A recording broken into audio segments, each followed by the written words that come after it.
The smell of roast chicken filled my in-laws' dining room, but my stomach churned with dread rather than hunger. I'd been married to Kieran for 12 years, and these weekly family dinners had become my personal nightmare. Every Thursday night, without fail, we'd pile into the car, me, Kieran, and our two kids, Sophie, who's 10, and Marcus, who's 7, and drive the 20 minutes to his parents' house where I'd spend the next 3 hours being systematically torn apart. Eleanor, dear, is that what you're wearing? My mother-in-law Patricia's voice cut through the air before I'd even removed my coat. She looked me up and down with that familiar expression of disappointment, like I was a stain on her perfect Persian rug. I was wearing jeans and a nice sweater completely appropriate for a casual family dinner, but nothing was ever good enough for Patricia. Mom, she looks fine, Kieran muttered. But his defense was so weak it might as well have been an agreement. He never really stood up for me. Not once in 12 years. My father-in-law Roger was already at the head of the table, bourbon in hand, ready to start his weekly performance. Well, if it isn't our favorite charity case, he said with a laugh that made my skin crawl. Still pretending to be a writer, Eleanor? Or have you finally accepted that staying home with the kids is all you're good for? I felt Sophie's hand slip into mine under the table. She was old enough to understand these weren't jokes. Marcus, thankfully, was still distracted by the toy car he'd brought, rolling it quietly along the edge of his placemat. I actually just submitted 3 articles this week, I said, keeping my voice steady. 2 of them were accepted for publication. Patricia snorted. Online blogs don't count as real publications, sweetie. When Kieran was dating Jennifer, you remember Jennifer, don't you? Roger, the lawyer? Now she had a real career. Jennifer. They brought her up at least once every dinner. Kieran's ex-girlfriend from 15 years ago, who was apparently the gold standard I'd never measure up to. I watched my husband's face, waiting for him to say something, anything, to shut this down. Instead, he focused intently on cutting his chicken, as if achieving the perfect bite-sized piece required all his concentration. Speaking of careers, Roger continued, already on his 2nd bourbon, Kieran tells me you've been asking for help with the household expenses again. Funny how a grown woman can't manage to contribute financially to her own family. My cheeks burned.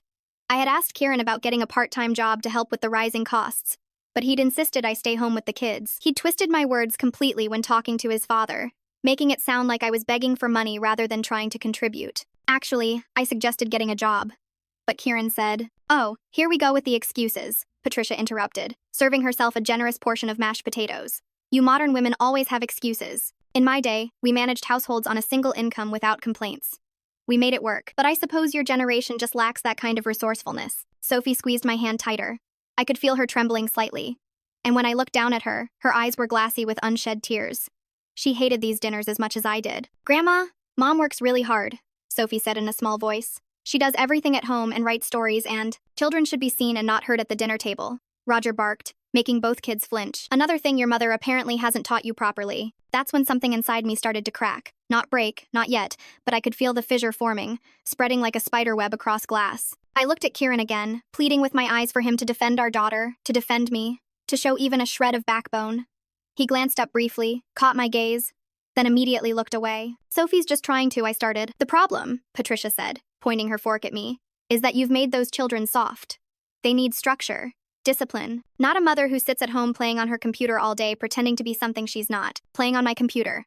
That's how she described the hours I spent researching, writing, editing, pitching to publications, all while managing every single aspect of our household. The grocery shopping, the meal planning, the cooking, the cleaning, the laundry, the school runs, the homework help, the doctor's appointments, the birthday parties, the Christmas shopping, the family calendar, everything that kept our lives running smoothly was apparently just me playing around. The rest of that dinner blurred together in a haze of insults disguised as concern and criticism wrapped in fake sweetness. By the time we got home, I was exhausted in a way that went bone deep. The kids went straight to their rooms, and I could hear Sophie crying softly through her door. Marcus had been unusually quiet during the car ride home, clutching his toy car like a lifeline. "Your parents were particularly cruel tonight," I said to Kieran as he loosened his tie in our bedroom. He sighed that long-suffering sigh I'd grown to hate. "They're just set in their ways, Elle. You know how they are. They don't mean anything by it. They called me a charity case. They said I was playing pretend.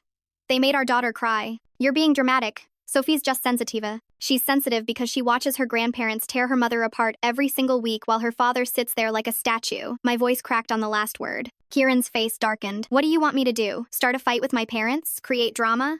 They're old, Eleanor. They're not going to change. I want you to protect me. I want you to protect our children. I want you to act like you actually care that your parents treat me like garbage. You're overreacting, as usual."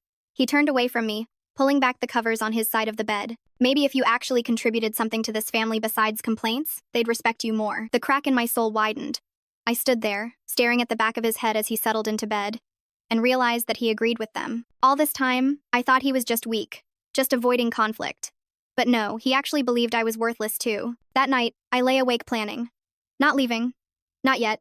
But something else. If they all thought I contributed nothing, if they all believed I was just playing around all day, then maybe it was time to show them exactly what nothing looked like. The next morning, I woke up different. Not angry exactly, but resolved. I got the kids ready for school as usual. Sophie in her favorite purple dress, Marcus with his dinosaur backpack, and dropped them off with kisses and promises that today would be better. Then I came home to a sink full of last night's dishes, a hamper overflowing with laundry, and Kieran's expectant note on the counter. Need white shirt ironed for presentation today. Thanks, Kay. I looked at that note for a long time. Thanks. As if it was a favor, not an expectation. As if I had a choice. I made myself a cup of coffee and sat down at my computer. But instead of opening my writing projects, I opened a new document and started typing. A list. Everything I did in a single day. Everything I handled, managed, organized, cleaned, prepared. By noon, the list was 3 pages long and I was only halfway through my usual daily tasks. The dishes stayed in the sink. The laundry stayed in the hamper. Kieran's white shirt stayed wrinkled in the closet. My phone rang at 2 p.m. Kieran. Did you forget about my shirt? I had to wear the blue one and it doesn't look as professional. Oh no, I said flatly. How terrible for you. There was a pause. Are you okay? You sound weird. I'm perfectly fine. Just busy playing on my computer, you know. Being a charity case. The usual. Eleanor, come on. Don't be petty about last night. I'm not being petty. I'm being exactly what you and your parents say I am nothing. So I'm contributing nothing. Enjoy your presentation. I hung up before he could respond and went back to my list. By the time the kids came home from school, I had documented everything. 7 pages of daily tasks, weekly responsibilities, monthly obligations. The mental load alone took up 2 pages, remembering which kid needed new shoes, who had allergies to what, when library books were due, which friend's birthday party was coming up, what size clothes everyone wore, their teachers' names, their favorite meals, their fears, their dreams. That evening, I ordered pizza. When Kieran came home to no dinner prepared, no clean house, no ironed clothes laid out for the next day, his confusion was almost comical. What's going on? Are you sick? Nope. Just embracing my role as the family burden. Burdens don't cook dinner. Sophie and Marcus exchanged glances, sensing the shift in the household dynamic. I served them pizza on paper plates, no dishes to wash, and sat with them while they did homework. I helped as always, because my issues were with Kieran and his parents, not my babies. Mom, Marcus whispered while working on his spelling words. Are you and Dad fighting? No, sweetheart. Sometimes adults just need to make some changes. Everything's going to be okay. But Kieran was not okay. As the days passed and I continued my strike, his frustration grew. The house became chaos. Dishes piled up until he ran out of clean plates. He had to wear the same suit twice because nothing was cleaned or pressed. He couldn't find anything from his car keys to important documents because I'd always been the one who knew where everything was. This is ridiculous, Eleanor, he shouted on day 3, standing in his underwear because he had no clean pants. You're punishing the whole family because your feelings got hurt. My feelings? I laughed, but there was no humor in it. Kieran, do you have any idea when Marcus's next dentist appointment is? What? No, Sophie's teacher's name? Mrs. Ooh. Where we keep the extra toilet paper? What size shoes the kids wear? When the mortgage payment is due? Which grocery store has the bread Marcus likes, the one without seeds? When the car registration needs to be renewed? His silence was deafening. I do everything, Kieran. Everything. And you and your parents have the audacity to call me worthless, a burden, a charity case, while you can't even manage to find a clean pair of pants without me? Thursday rolled around again. Family dinner night. I knew this would be the real test. We're not going, I announced that morning. Kieran nearly choked on his coffee, one of the few things he'd managed to figure out how to make himself. What do you mean we're not going? It's Thursday. I mean, I'm not subjecting myself or our children to your parents' abuse anymore. You can go alone if you want. Abuse? Eleanor? That's extreme. They're just old-fashioned. Call it whatever makes you feel better about yourself. We're still not going. The phone started ringing at 5 p.m. Patricia, of course. Eleanor, Kieran tells me you're refusing to come to dinner. This is completely unacceptable. What's unacceptable, Patricia, is the way you treat me. I'm done. Done? Done? You ungrateful little, you're tearing this family apart. After everything we've done for you, what exactly have you done for me, Patricia? Besides consistently tear me down, insult my work, compare me to your son's ex-girlfriend, and make my children witness their mother being humiliated every single week? She sputtered, but I hung up. Then I turned off my phone. Kieran went to dinner alone that night. When he came back, his face was red and he reeked of bourbon. Apparently Roger's drinking habits were rubbing off. They're threatening to cut us off. He slurred slightly. The help with the kids' college funds, the down payment they gave us for the house, they want it all back if you don't apologize. Good, I said calmly, tucking Marcus into bed. I'd rather be genuinely poor than treated like I am anyway. He followed me to Sophie's room, where she was reading under her covers with a flashlight. Lights out, baby, I said gently, kissing her forehead. Mom, she whispered, I'm glad we didn't go to Grandma's tonight. My heart broke and soared simultaneously. Me too, sweetheart. In the hallway, Kieran grabbed my arm. Not hard, but firm. You're destroying everything we've built. I looked at his hand on my arm, then up at his face. No, Kieran, I'm refusing to be destroyed anymore. There's a difference. The next few days were a cold war. Kieran had started doing some household tasks out of necessity badly. He'd turned all the white laundry pink, burned 3 dinners in a row, and somehow managed to break the vacuum cleaner. But his anger was escalating beyond mere frustration. Sunday afternoon was the breaking point. The kids were working on a 1,000-piece puzzle on the dining room table, something they'd been carefully constructing for days. I was helping them find edge pieces when Kieran stormed in. The credit card was declined at the gas station, he announced. What did you do? I didn't do anything. Maybe if you actually looked at our finances instead of assuming I magically handle everything. This is about your little rebellion, isn't it? You're sabotaging us. Kieran, the card was declined because you've been buying takeout 3 times a day since you can't figure out how to cook. The account is overdrawn. His face turned purple. In one swift, violent motion, he swept his arm across the table, sending the puzzle pieces flying everywhere. 1,000 pieces scattered across the floor like confetti, and Sophie let out a wail of despair. Daddy, no, Marcus cried, dropping to his knees to try to gather the pieces. We worked so hard! Sophie was sobbing, her shoulders shaking. Why did you do that? Why are you being so mean? For a moment, Kieran looked stunned by his own actions, but instead of apologizing, he doubled down. This is what happens when your mother decides to be selfish. This is her fault. I stood up slowly, my entire body trembling with rage. Kids, go to your rooms and pack a bag. We're going to stay with Grandma for a few days. You're not taking my kids anywhere, Kieran said, stepping between me and the hallway. Your kids? I laughed bitterly. You don't even know what grade they're in. Move. This is my house.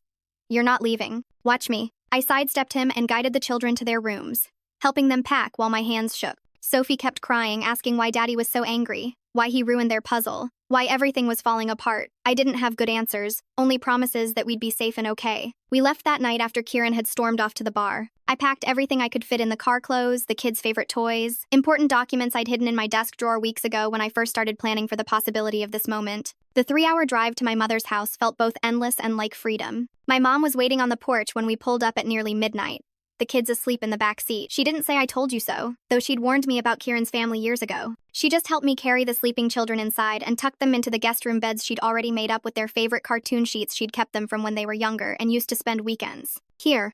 How did you know? I asked her, collapsing at her kitchen table with a cup of tea. You're my daughter, Eleanor. I could hear it in your voice on the phone this past month. I've been preparing. My phone had been buzzing nonstop since we left. Kieran, Patricia, Roger, even Kieran's brother James, who never got involved in family drama.